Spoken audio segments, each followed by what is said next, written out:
We have a special guest, a first-time visitor coming to Fearless, Paul Burkhart. He's got his own little podcast, and you likely never heard of him, but man, has he nailed the Shedeur Sanders deal from the giddy-up. You know what? I'm going to break a little protocol here and play a clip just to warm you up. This is just a warm-up.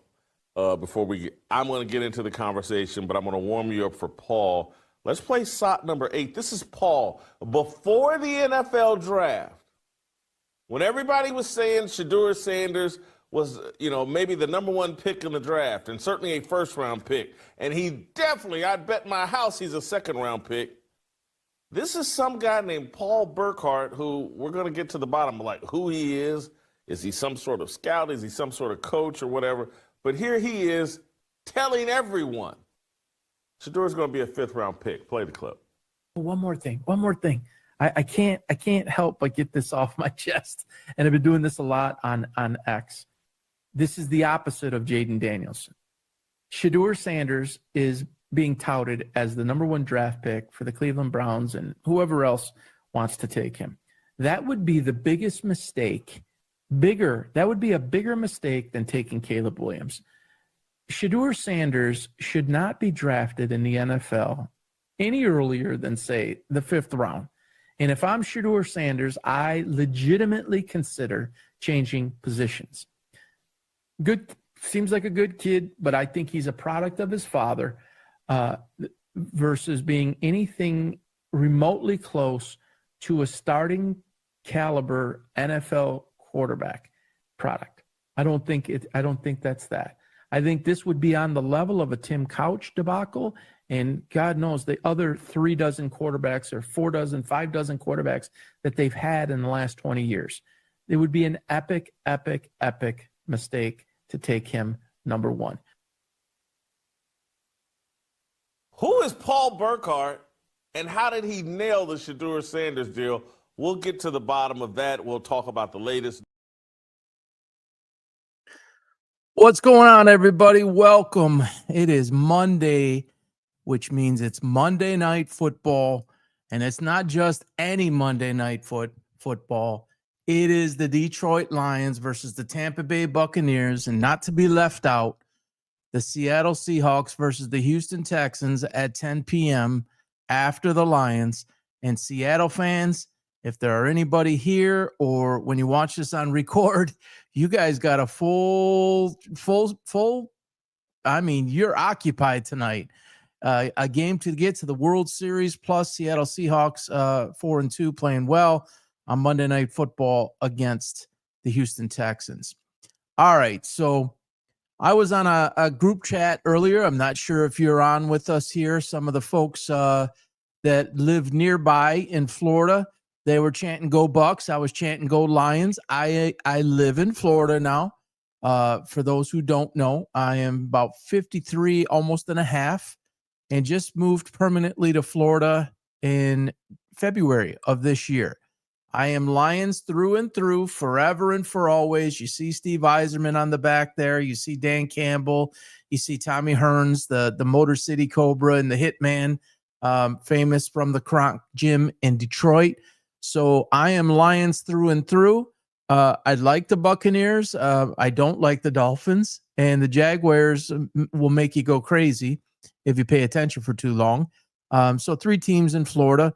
And I keep an eye on all of them. I keep an eye on every team.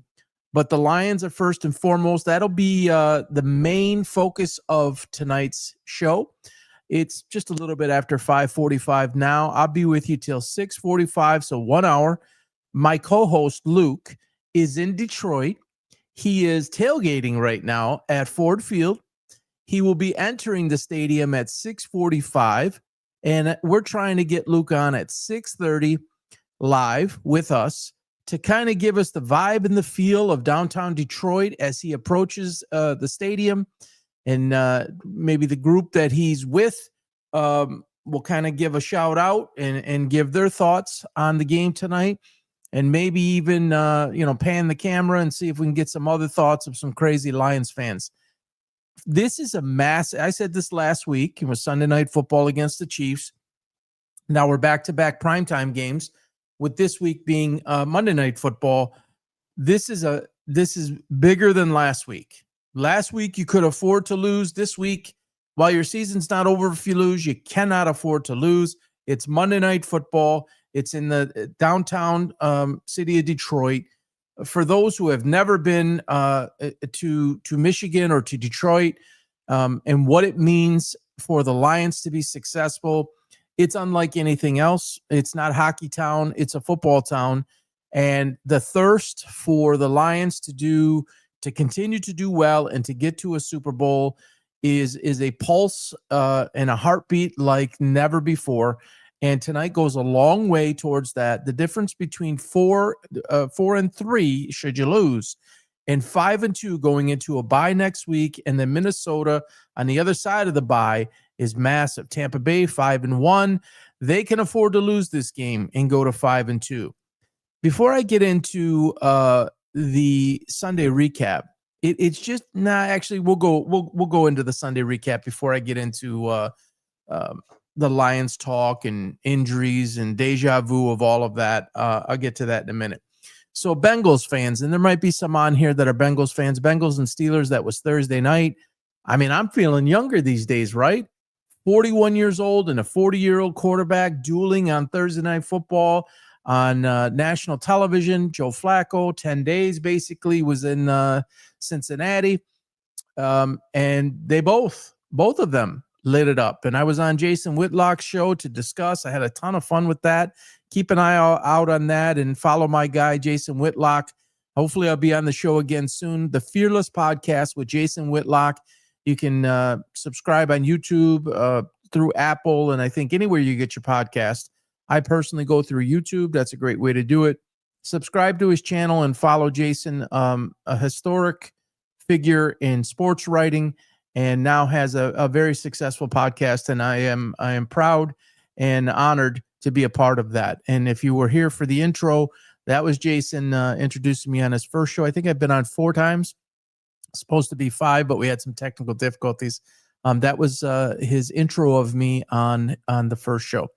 So please support that. And we had a great conversation. You go back to that on his site or on his show and see, Thursday, I think Friday morning, we had the conversation about that. So what an incredible game that was. The Steelers kind of bit the dust. Joe Flacco looking like he was 25, 33 targets to Higgins and Jamar Chase, and completed 23 of them, 16 of which went to Jamar Chase. There's no excuse. Like when you hear, we can't get our best guys the ball, or you see guys get 2 targets or 3 targets for a whole game when it matters so much. It's BS. That was a hell of a coaching job by Zach Taylor to get those both of them the ball, but to get Jamar Chase 23 targets and 16 receptions for like 100 and whatever it was, 67 yards. It was crazy. So heck of a game there, and the Bengals are showing life, and the Pittsburgh Steelers aren't too happy with the Cleveland Browns, who traded Joe Flacco into the division. All right, so the Browns and the Dolphins yesterday. For the Brownie fans, and I know there are some that live nearby to me in Florida. Maybe you're on, or maybe you'll be on here in a moment. They got a big win yesterday against the lowly Dolphins. Sorry, Florida fans. It seems like everybody can suture up their wounds and bandage themselves up against the Dolphins. That's just a dumpster fire. How Mike McDaniel is still employed today. Speaking of Michigan, the owner of the Miami Dolphins, Stephen Ross, is from Michigan. In fact, the University of Michigan's business school is named the Stephen Ross School of Business. And he's a loyal guy like that, loyal to a fault, I guess, unless it's Brian Flores. But Mike McDaniel's not a head football coach. And the Browns at home, first game for Dylan Gabriel, took advantage of the situation, and they dusted them. I think it was, 31-6. So the Browns are on the board with their second win. Kansas City Chiefs and the Raiders. Wow, that was ugly. I was up all over X talking about the Chiefs are everything in the AFC. No matter who you are, is going through Kansas City again, whether we like it or we don't. For a year and a half, basically, they've been holding it together, barely winning games, still producing. had suspensions, had injuries. Xavier Worthy down with an injury. Rashee Rice with a suspension. Travis Kelce getting older, some problems in the backfield, all sorts of things. And you saw it come together, say 2-3 weeks ago. We talked about it on the show, Luke and I, that something was starting to click. And then you got Rashee Rice back last night. So you got Rashee Rice, Xavier Worthy, Hollywood Brown, Travis Kelce, Noah Gray. You got Tyquan Thornton as well. You got Pacheco and Hunt in the backfield. And, of course, the ever-present number 15, Patrick Mahomes, who makes all the difference in the world, and a great coaching staff there led by Andy Reid. So the Chiefs just destroyed the Raiders. That was expected. They were huge favorites, I think, by 12. I think they were minus 12 and a half, and they covered that with absolute ease. And speaking of covering, I'll get to the picks probably right around 6:15. The time's going to go by quick here. We're going to try to get Luke to log in at 6:30 from the stadium. So I'll get through this as quickly as possible. We'll get to some picks. I've got quite a few for you guys on the Lions and Bucs. The Houston and Seattle picks will drop around roughly 8:30. I won't have those for you on the show here. I still need to make some final calls on that, and that will be posted up on X. If you are not following us on X, please do so. There is amazing stuff coming soon at PB Sports Talks with an S on the end. If you're not subscribed to YouTube, please do that. We're putting emphasis back on YouTube. The subscriber count has gone up quite a bit. We're getting close to that key number of 1,000. If you know anything about YouTube, in order for us to, financially support the show, once we have 1,000 subscribers, that gives us the ability to do some things. And we're at 830, I think it was 830. So 170 to go. If you have not subscribed, please go there at PB Sports Talk. No S on the end for that one. On X at PB Sports Talks. Follow there, please. Same thing there. We're getting close to a magic number on X. We would love to have them both, and we appreciate your support and everybody who already has. All right, Giants and the Broncos. That's the most talked about game yesterday. If you have not heard some of my predictions in the past, which has kind of put us on the map, the Shedeur Sanders prediction, which led off the show, Jackson Dart, I have a major prediction in, Jaden Daniels major predictions. There's many of them, and several of them have come true, which is what got the attention of Jason Whitlock and some other media persons around the country, which I can't give too much away there, but check those out. And, the Giants and the Broncos, two of them, I had major Bo Nix predictions and Jackson Dart predictions. Check those out. What a game it was. As a longtime former coach, is one of the things, even though it was basketball and not football, one of the things that I used to always pride ourselves on and try to teach our team is never to let up. The human condition and human behavior, once you're up by a certain amount, you tend to want to let up on the other team. It's a normal tendency. And as coaches, you work against that, you coach against that, you teach against that. Sometimes at the pro level in football, there's an ease up and a take the foot off the pedal to play the stats and play the percentages and the averages by holding the ball and running the clock.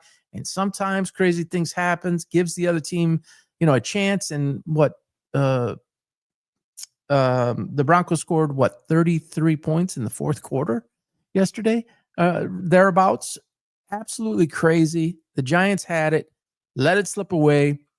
Bo Nix, Sean Payton in Denver at home. What a victory that was. It can inflate one team and deflate the other team. We'll see how that all plays out in the coming weeks. But that game has been, with what I do, I follow this all around the country. I have people that I communicate with in a lot of different states, including New York and Denver.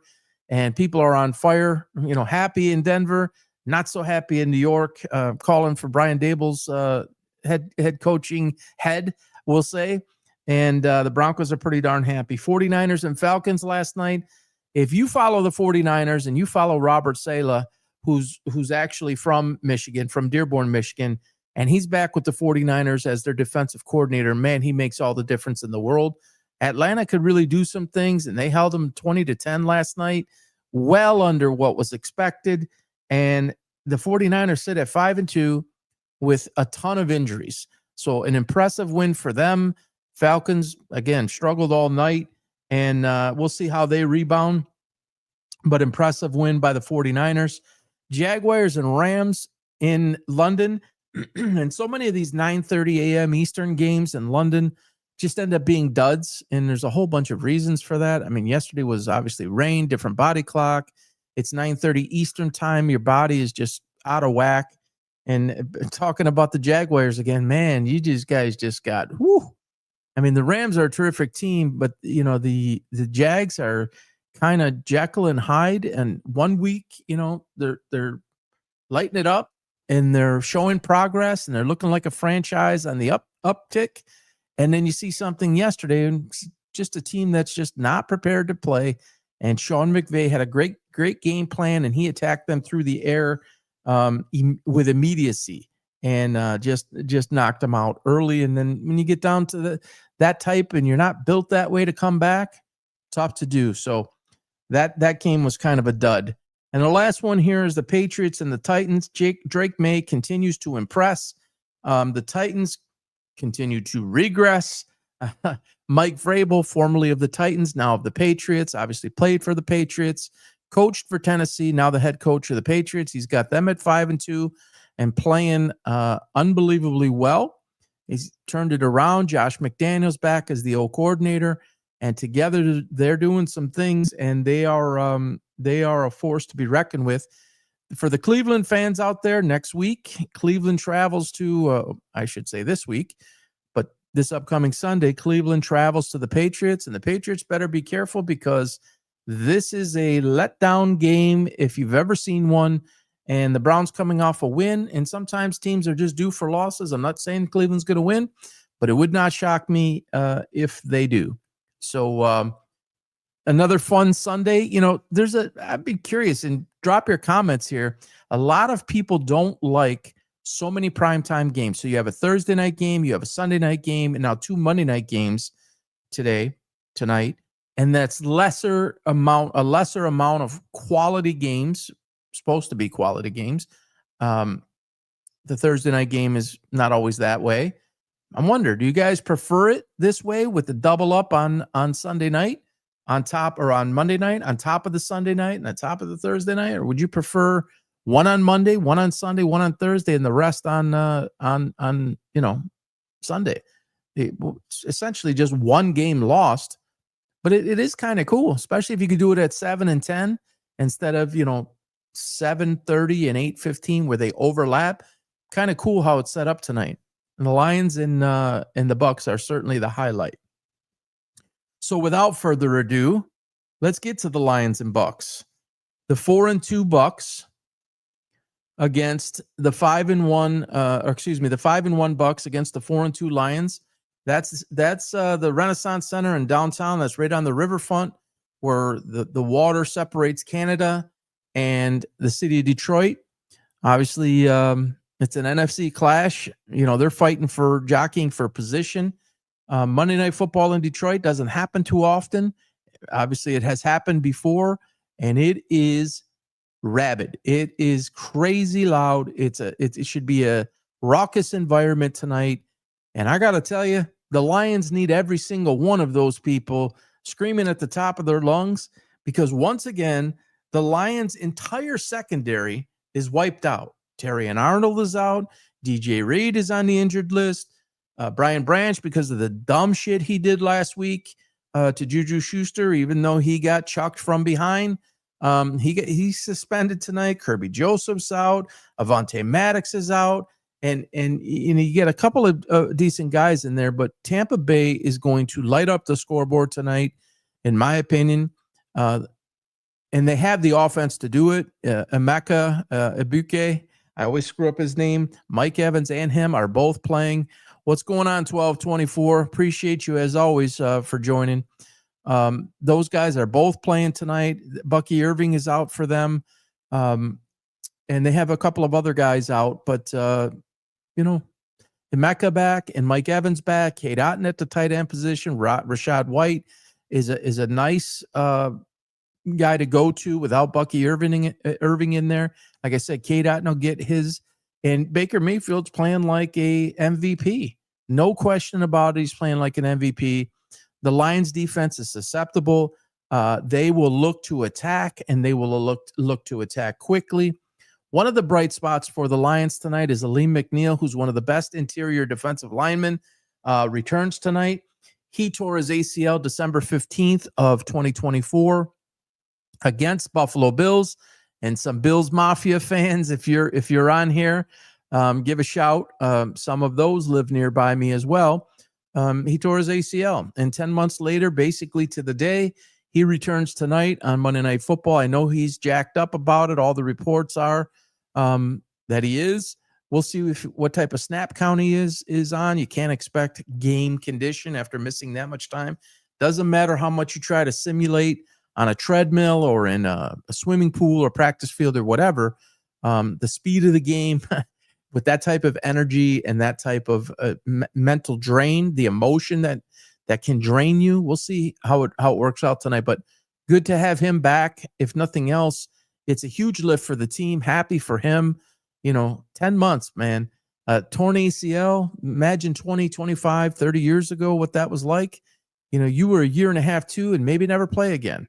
And now these guys are back in 8, 9, 10, 11 months and back up to full speed, pretty quickly thereafter, after the return. And we wish Aleem well. So the Lions obviously can play you any way you want it. I say it all the time, and I give the shout out to Journey, the famous song, Any Way You Want It. The Lions can beat you any way. They can run the ball with the two-headed monster in the backfield, with the slasher and the super fast Jahmyr Gibbs, the more physical Montgomery, who still has burst. Great play action game. They can put the ball up over the top. They can, play action to the tight end, Amon-Ra St. Brown, Khalif Raymond, Isaac Tesla. They got weapons all over the place. The challenge here is that fine line between changing your strategy and changing who you are as a team to try to grind clock to keep the ball out of the other team's hands to protect your defense. That I think we'll see a little bit tonight. But again, it can take you out of your own flow. It can take you out of rhythm. It can take you out of who you are. And as somebody who used to coach and had a couple of powerful teams, we had to slow it down against somebody one time. It was in the basically the state championship game for the level we played, and the other team was such a high-powered team and undefeated. You try to slow it down, and you take away from what you're good at. So Dan Campbell and John Morton tonight, they have their hands full with finding a balance there. If you can score and put up 7 and get over the top to, say, Jamison Williams, you're going to take it. If you're getting 10, 15, 20-yard chunks down the field, you're not going to stop.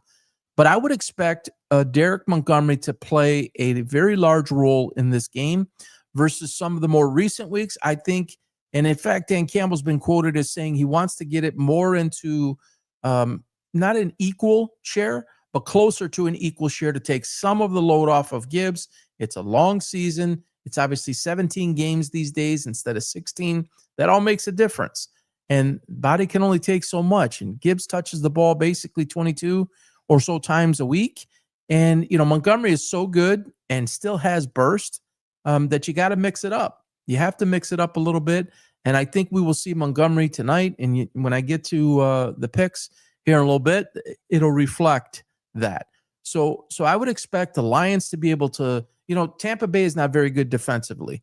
Let's call that what it is. We are not very good defensively. Even when we are fully healthy, we are not what I would consider to be a top 10 defense. When you take all these guys out of there and you're past 20, you're past 22, 23. What I would expect is the crowd to be electric tonight. Aiden Hutchinson's going to be playing, if this is even possible, he's going to be playing 3 levels amped up more than what he normally is. Quadeen Muhammad on the other side. The big fellas in the middle, DJ Reader, Tyreek Williams, Aleem McNeil, as I just mentioned, Anzalone, Derek Barnes, Jack Campbell. Problem is they can't really blitz and put too much pressure on because they expose, the secondary. You start sending corners and things like that. You leave it, you're set up in man-to-man, and it's going to be difficult to cover Emeka, even Cade Otton, Mike Evans, of course, and the way Mayfield is playing, what he can do and the way he can move around and all the crazy, gyrations he goes through. Plus, he's mobile and he can scamper for, 10, 12, 14 yards very easily. It's a tough go tonight. So I would say, in this 4-year run, which is now the five years of the Campbell and Brad Holmes era, tonight is one of those games that the fans are as or more important than ever before. And I think they know it, and I think they realize it, and I think you guys will hear it right through the television tonight, because the Lions don't often lose 2 games in a row, and if they do this time going into a bye, I mean, they are going to be sour as sour can be. I would feel bad for Minnesota coming out in 2 weeks after the bye, but can't go to 4-3. So I think they'll be playing with their hair on fire tonight. It's just balls out, everything on the line. I think this is a playoff type atmosphere tonight, and you're watching two titans basically of the NFC going head to head. And most recently, the Lions have had Tampa's number. So if you don't think that that's on their mind and that they want payback and how they lost in Detroit, I think it was 26-23, and came up a little bit short. Baker Mayfield's playing the best he ever has. He's played well before, but this is at a whole nother level, things that the guy's doing. And you know what? Another thing, and that's my co-host Luke. It's like his favorite player in the world. So he's going to be pretty torn inside that stadium tonight. It's like, even when he doesn't have a full complement of his weapons, like no Bucky Irvin in the backfield, Chris Godwin's out tonight. Godwin has been out, multiple guys have been out, and he still finds a way. And rhythmically and system-wise, strategy and scheme or schematically, I mean, it's the highest level that he's ever played at. And I quite frankly don't even think he's reached his maximum level, because he hasn't had everybody out there. When he gets everybody out there, I mean, it's really something else. That said, I expect tonight to be a very high scoring game. A lot of times you see these type of games, it's 53.5, I think, is the over under. It's moving a little bit, but at last check before I came on, it was 53.5. A lot of times you see those games, it ends up being a dud and teams run the ball. Look, at the Lions defense, they're going to be in his face tonight. There's no question. They'll rush for and they'll get pressure on him, get him moving, and they'll certainly get a few sacks, I would guesstimate. But the sheer power of offense by both teams should reflect, and the score should get jacked up pretty high. So without further ado, as we're already a half hour in here, let me pull up some of the numbers here. So the first pick tonight, first prop pick, is Baker Mayfield at 275 plus passing. This is a ladder up. It's like 263.5, 264.5, which is crazy. I mean, I don't understand why that is the way that it is. It's not like he's injured or banged up in some kind of way where they would have the number that low. So I put a ladder up on this at 275 plus. You can get, I think, plus money or at least even money on that. So 275 plus, and that's my recommendation. But you could sprinkle in 300 plus at, I think, plus 140 or plus 155, somewhere in there. If you want to sprinkle in a little bit, nobody would blame you. But 275 plus is my recommend. The second play of the night is also Baker. 20 yards rushing is not out of the realm of possibility for him. I think they'll get him flushed, and there'll be coverage. And as again, the Lions will be playing with their hair on fire, running around, making up for the lost guys. And, that's just 2-3 rushes for him. He should be able to scamper and get the 19.5. So it's Baker with the first 2 picks. I got 8 more of them for you guys here. So got your pens or got your keyboards, and write this out. These are the type of games where 10 picks. I easily go 8-2, sometimes 9-1, and we may sweep the board tonight, to be honest. I'm not trying to be arrogant.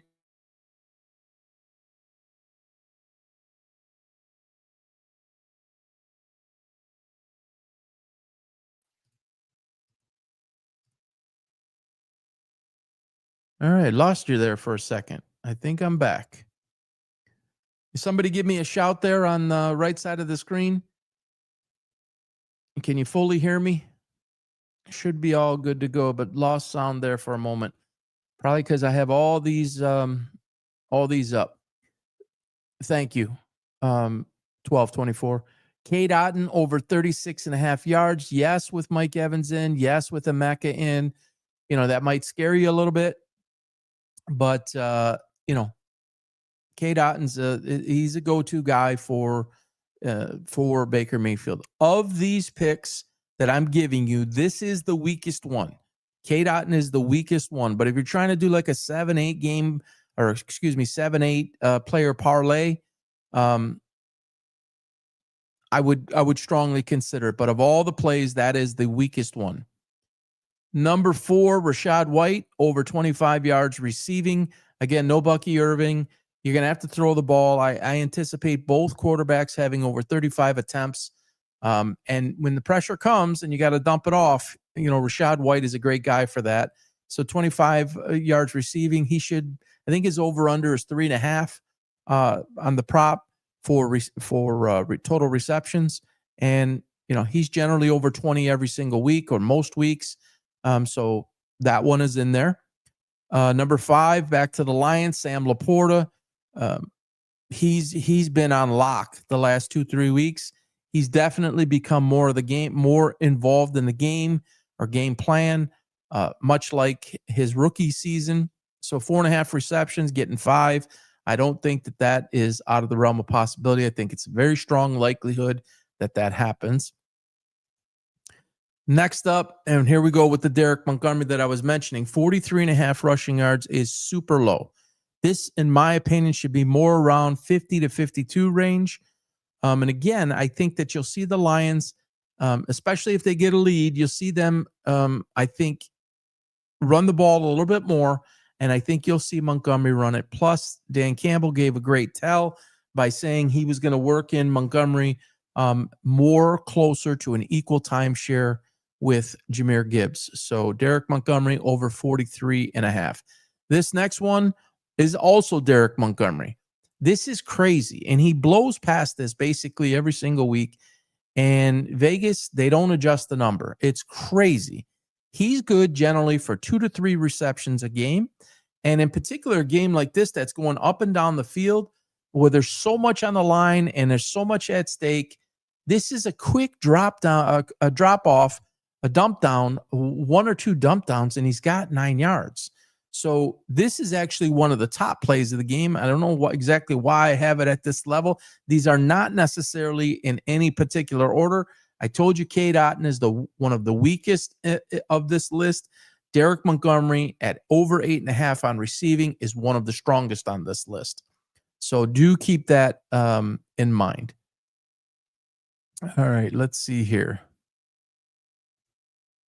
Jahmyr Gibbs, much the same. Over 3.5 receptions, dump downs, and his ability to go 80 at any time presents a unique matchup problem and get the ball in your playmaker's hands. And he's one of the most electric playmakers, obviously, in the entire NFL. That's no knock on Derek Montgomery, but Derek just doesn't have, the absolute lightning speed for 2.5 or 3 like Jahmyr Gibbs does. So he should be able to click past that 4 receptions. Again, high-scoring game.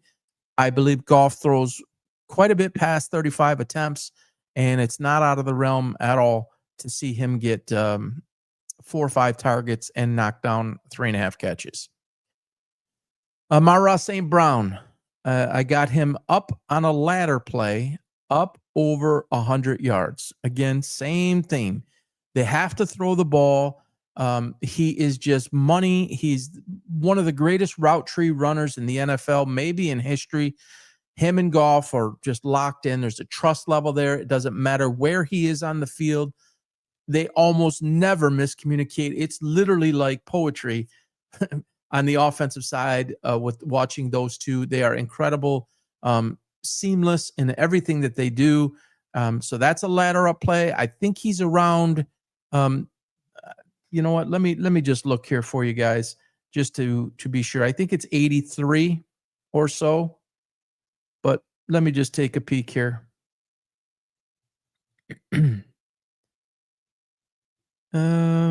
80.5. So 80.5 is his number. I think that's an easy blow by, but at 100 he has plus 175.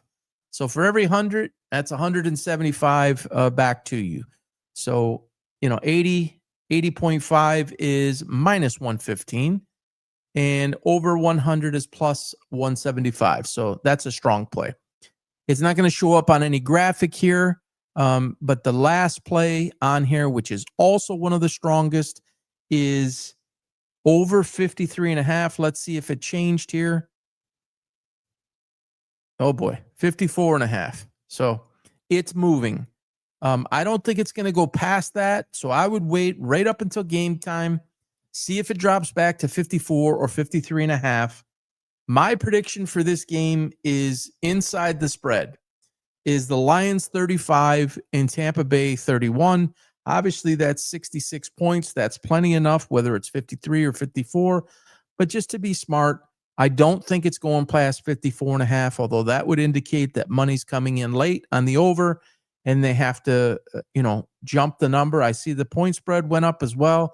The Lions were +5. I'm looking at Hard Rock Bet in Florida. I'm not looking at FanDuel or DraftKings, so make sure to check for the best line there. But pre me going on the show, it was the Lions -5, and now it's -6. So obviously some late money's coming in, which is interesting because Emeka has been, unless that changed, I don't think that it has. He was a full go. Yeah, he's still in the lineup here. Mike Evans as well. So that hasn't changed it.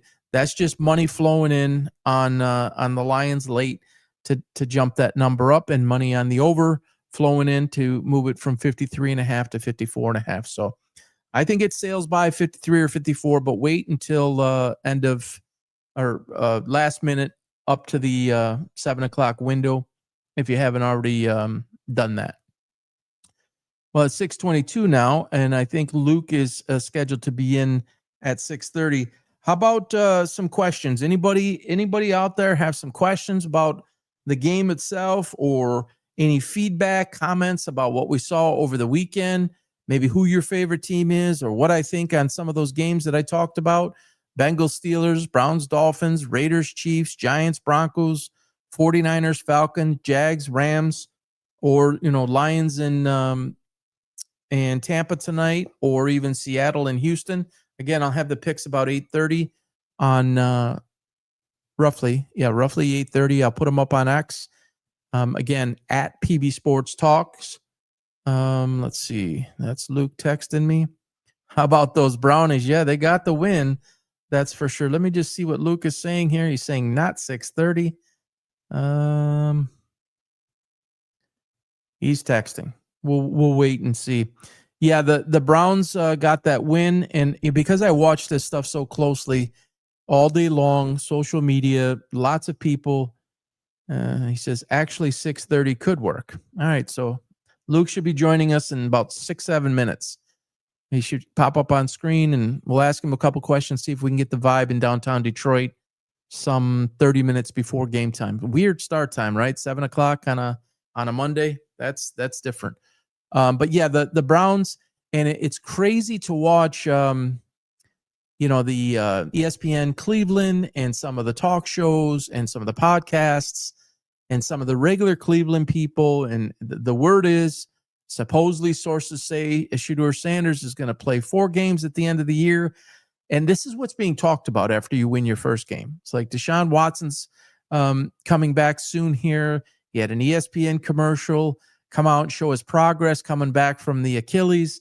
And it's like, what team in the world would be playing so badly and get their first win in forever, and the first win for your 3rd round draft pick, and you're talking about putting Shedeur Sanders, Mike McDaniel, and you're talking about putting Shedeur Sanders in for a 4-game, like what is this? What is this? Off-season training camp, rookie camp?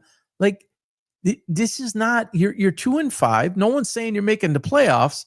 You're going into the Patriots next week, and everyone's talking about when Shedeur Sanders is playing. I mean, you want to talk about culture, and I have talked about this ad nauseum on Jason Whitlock's show, weekly on our own show, other live shoots that I do. I'm always talking about this topic, but I can't ever remember a franchise operating in such a way. It's like nobody on the team knows what's going on. The fans don't know what's going on. I don't think the coach knows what's going on. The GM, the owner, they're all on a different page. It's just kind of disgusting, to be honest with you. Like, figure your stuff out in the offseason and play that. Yeah, Mike McDaniel. Whenever Watson's contract is up, that's when the rebuild starts. I have a perfect setup, LFG, he says. This is Luke. Just got in line to get in and people are buzzing. All right, Luke, you got the code. Log on. Luke's getting a little fired up. The whole Deshaun Watson thing, but his contract isn't up for another year. And if you want to get him in somebody else's hands, you got to show that he has the ability to play. So you're going to give Gabriel time, you're going to give Shedeur time, you're going to give Watson time, and it's like musical quarterback chairs, and it just makes no sense. On Mike McDaniel, I said it in the open, how this man has a head coaching job basically at any level is beyond me. He can't communicate. He's awkward. He's a coordinator / assistant at the very best or most. You got quarterbacks spouting off. You got players spouting off. You got Tyreek Hill, who's been an issue. He himself, meaning McDaniel's been an issue. He was one of the predictions pre-start of the year. I had 3 coaches that were in the hot seat. Stefanski was one. He was one. And I forget who the other was, but I had said that McDaniel would get fired in season or end of season for sure. And apparently Stephen Ross came out and gave a vote of confidence. Hey, what's up, Adam? What's good, PB? Big game for your Safari Cats tonight. Yeah, they ain't cats, buddy. They're lions, and we're roaring tonight over the Bucs. Yeah, everyone wanted a Sean McVay, remember? Yeah. Well, Stefanski's not Sean McVay, and even though McDaniel learned under McVay, it doesn't always translate. It doesn't always translate into, working out that way. People are calling for Aaron Glenn's head. Whatever. I would pump the brakes on that a little bit. I put a stat out on X today. When Dan Campbell started in his first year, with Aaron Glenn as defensive coordinator, 0-10-1. And you want to talk about everybody going crazy in Detroit, like literally crazy? That was it. So you got to get in there. You got to rebuild. He knows he doesn't have the quarterback, even though he says Justin Fields, even though he says, he's giving Lamar Jackson. It's kind of crazy. He's giving Lamar Jackson statistics and comparisons. He shouldn't do that. But he's got to get in there and he's got to get things changed around, and it takes some time. Whereas, Mike McDaniel, what is this, year 4? And it's dysfunction junction. It's like romper room, and they're completely lost. Literally completely lost. There's no organization. There's no leadership. Chris Greer is the GM. The person who handles the day-to-day operations underneath Stephen Ross that reports directly to him, that's a mess. So yeah, I don't understand. A lot of people think, what is it going to do? How does it make a difference if you get rid of somebody in season? It's not going to matter to the season. It might not matter to the season in terms of wins and losses, unless you're UCLA at the college level. Look what they've done. And Rick Neuheisel's son, pretty incredible. It's kind of a co-head coaching thing. So though it wouldn't necessarily change the overall record of the Miami Dolphins, it sends a direct message that we're not having this. It says this is not good enough. We are better than this. The expectation is more than this. And the longer you keep a hold of him, the more this seeps in, the more the culture gets toxic, the more guys start infighting. Just the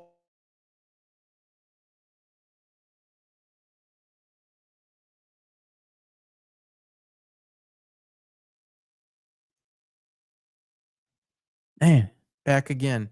The worse it gets overall, and it just creates more headache and more problems for the team. He should have been fired first thing this morning or last night.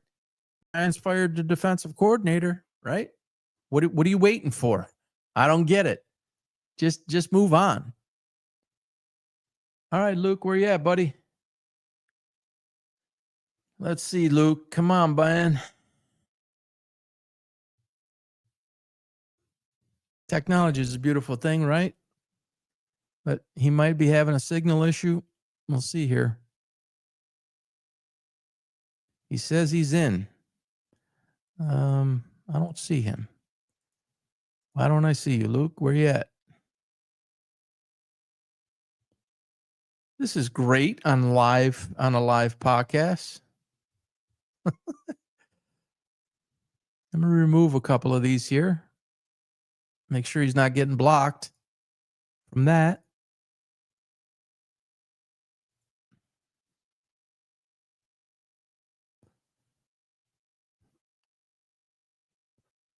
All right, let's see if he can try again and pop in. Yeah, well, yeah. Did you like it when you were at the 1224? Says he's been to Ford Field at the Motor City Bowl. Did you like it? Did you like the stadium? Me personally, being from Detroit, I never really liked the stadium, to be honest with you. You know, it's older now, 23 or so years. I think 22, 23 years. I've never been a fan of it. It was better than the Silverdome. If you were ever at the Silverdome, boy, was that something else. But I have not been a big fan of Ford Field, to be honest. Haven't been there in quite some time, but huh.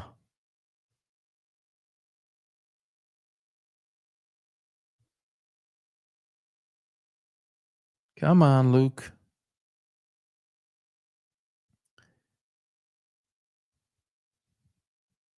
He should be appearing on my my green room screen, and I don't see him. We'll give it a couple more minutes and see if he can log in. He said, yes, I like it. I was rooting for the Akron Zips. Yeah. My guess is the Akron Zips probably lost. They don't typically win very much. Luke is still wrong about Rocky IV. Rocky IV was terrific. I know you like Apollo, but it was great. And the last one, Balboa, that's underrated in my opinion. 5 was terrible. That should have never been. Anyone else have any questions? Tonight's game, the weekend, what's coming? PB's predictions, something you want me to say on Jason Whitlock? Maybe you want me to represent your city in some kind of way. I mean, the topics are set, but I can maneuver something in. I'm going to send Luke another, bear with me 1 second. I'm going to send him another link here.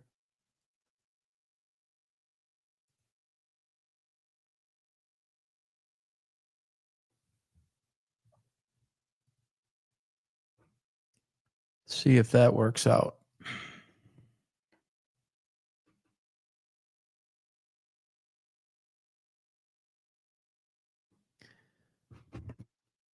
Rocky V is only true bad one of the series. Yes, I agree, Adam. I absolutely agree. 1, 2, 3, 4, and 6. All terrific. And if you've ever followed Stallone or seen the behind the scenes and the way that guy thinks is truly, truly sensational. Stallone, I'm talking about. The way he processes things and the creativity behind it all, and where the thoughts all come from and how he puts it into action is a really, really cool thing. All right, Luke, come on, man. We're at 6:35 here. We got 10 minutes. We got to see if we can get him on here. Here we go. There he is. Here he comes. Luke. Luke, can you hear me? Luke, can you hear me? Luke, put the phone by your ear. Oh, there we go. There's a line that looks like to get into the stadium. You see the fall colors.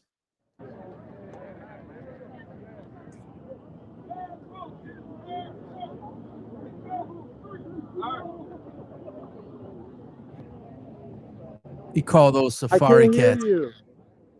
We can hear you. Say something, Luke. We can hear you. What are you thinking, man? I'm thinking it's buzzing down here. Let me grab somebody real quick. All right. Hey, buddy, what's the score prediction tonight? 38-31 Lions. 38-31 Lions. Well, I got 35-31, so my man is close. I got 35-31. There you go. Check this Wow. out. What's the people, the actual people you're with? What are they thinking? I turned the volume up, so you should be able to hear me. Well, I got one more for you. Give me a score prediction, buddy. All right. Give me 38-27 Lions. 38-27. Lions win and cover. You heard it here first. The over. The over is in the head. The over. Hey, Luke. Hey, Luke. There you go. You heard Luke, it here. Did you pick the drunkest? Did you pick the drunkest guys or what? Huh? Did you pick the drunkest guys or what? No, that's just how it is, dude. All right, what's your prediction? Sober person. Let me ask. I'll ask my girl real quick. All right. Hold on, let me find the prettiest girl here. Her name is Jordan, everybody. So she's a keeper. Prediction. I don't know. 50-0 Lions. 50-0. 50-0. Okay. Yes! 50-0. Hey, Luke. Luke. Yeah. You cannot root for Baker Mayfield tonight. It's against the rules. I can't talk about it right now. I'll get jumped. You cannot root for Baker Mayfield tonight. It's not allowed. It's internal. It's internal. Yeah, it's Lions only tonight. Yeah, it's got to be, doesn't it? Yeah. Hold on, I got a Bucs jersey over here. Hold on. Uh-oh. Hey, I need a score prediction from you. What do we think? Score prediction. We got a Bucs jersey in Detroit. Look. The Bucs are picking 35-28 Lions. 35-28 Bucs. All right. There you go. Any more Bucs fans around? Hey, that guy was so wrong. Any more Bucs fans nearby? Any more Bucs fans nearby? Not at all. Really? They're not traveling well? Is that the line to get in the stadium? No, it's all Honolulu blue. Luke, is that the line to actually get in the stadium? What'd you say?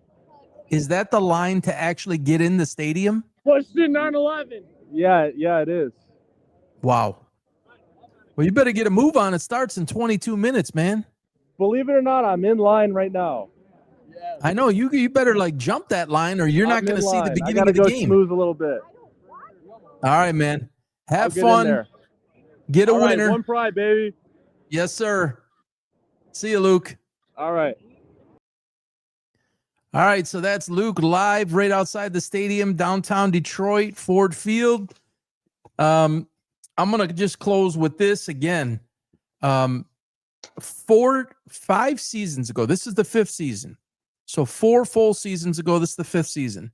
3 weeks after Dan Campbell was hired, I predicted that the Lions would go to the Super Bowl within 5 years. So I'm either going to have a whole pan of scrambled eggs on my face or or it happens. And tonight goes a long way to that end. You're right. You know, the season, of course, is not over if they lose tonight, but the NFC, conference record is important.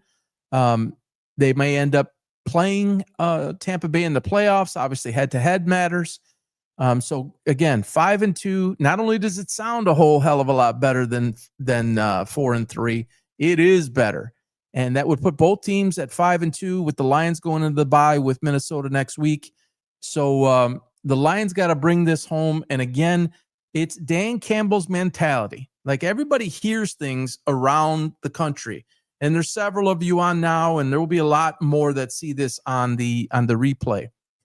Because we're from Detroit, and because obviously this is what I do, I'm telling you something about this man, of what a special person and coach he is. And it's no excuses for this man. What you see, the clips you see here and there, that is real. It is next man up. It is no excuses. It's accountability. It's give it all you got. It's grit. All of those things that you've heard, the bite the kneecaps, that is as real as it gets.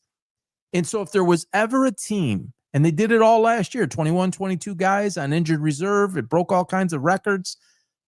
Here we go again. Your whole defensive backfield is depleted, and they got to do it again. They got to step up, the next man up, and adjust strategically to make up for it, to cover the vulnerability or cover the loss.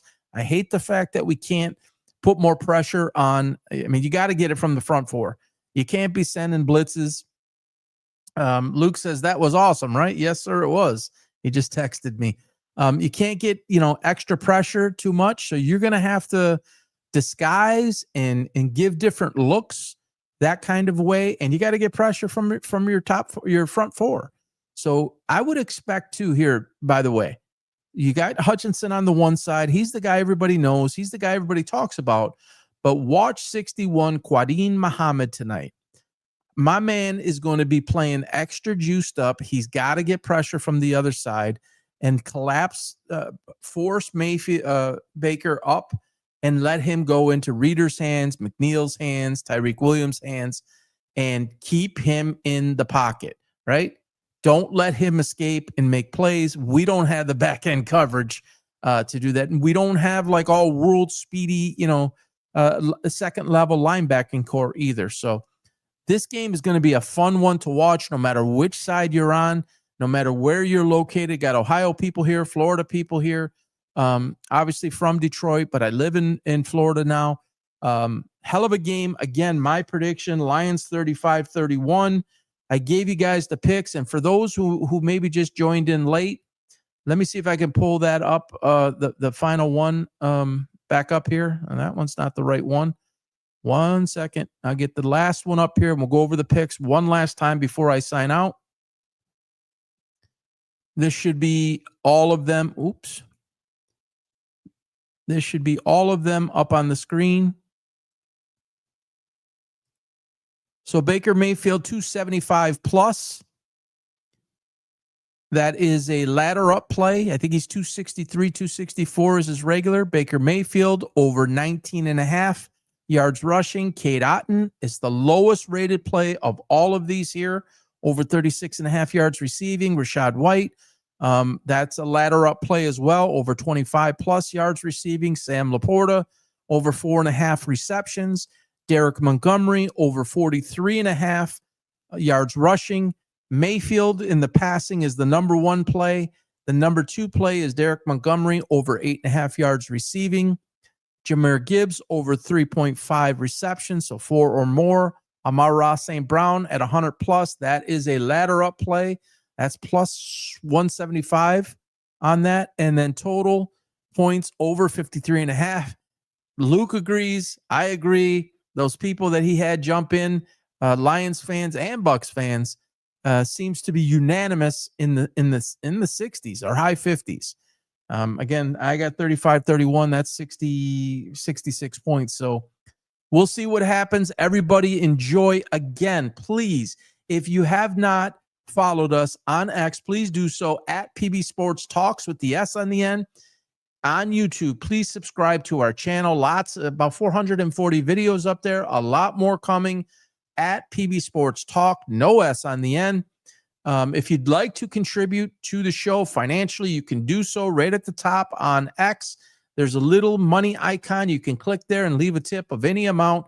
We're trying to build the show. It's not monetized yet, and we hope to grow this. And it's not cheap to grow it. So this show is about you guys. I hope you had fun tonight. Everybody have a great Monday night. Enjoy Monday Night Football. And remember, I say it at the end of every show: hug someone, hold someone, love someone. Life is short. Thanks for joining, everybody. Have a great evening, and I'll talk to you later this week. Bye-bye now.